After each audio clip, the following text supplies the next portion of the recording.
Mais cette crise, pourquoi est-ce qu'elle perdure? Je reviens à votre question. Vous avez donc le sommet de l'État, quelqu'un qui est chef de l'État, chef du gouvernement, qui reçoit notamment des syndicats, sans ses ministres, sans les techniciens. Il parle de quoi? Il parle de quoi? Un État ne s'organise pas comme cela. Lorsque ça doit arriver à son niveau, il faut qu'il y ait un travail préalable qui a été fait et qu'on aille le voir pour arbitrage et décision. Mais si c'est lui qui commence la discussion, lorsqu'on échoue là, le médiateur arrive à quel moment? Au moment où lui il a échoué. Comment voulez-vous que le sommet de l'État ait échoué et après on fait une médiation? Donc là on a inversé quelque chose. Et je dis encore une fois, tout ceci est bricolé. C'est bricolé parce qu'on ne peut pas s'attaquer au fond du problème.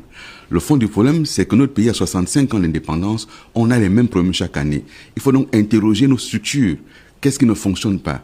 Il faut interroger notre administration. On a des Gabonais bien formés.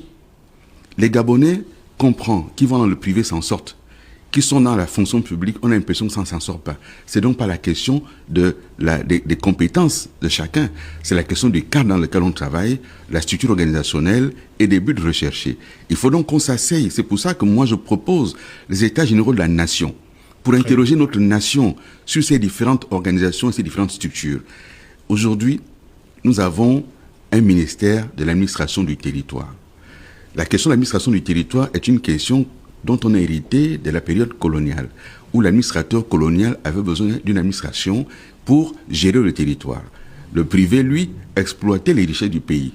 Le bois, l'ivoire, l'uranium plus tard, le manganèse, le pétrole. Ça, le secteur privé s'en occupait et l'administration s'occupait de gérer le territoire. Il y a combien d'habitants? Est-ce qu'il y a la sécurité, etc. Est-ce qu'on doit continuer avec l'administration du territoire ou penser le développement du territoire?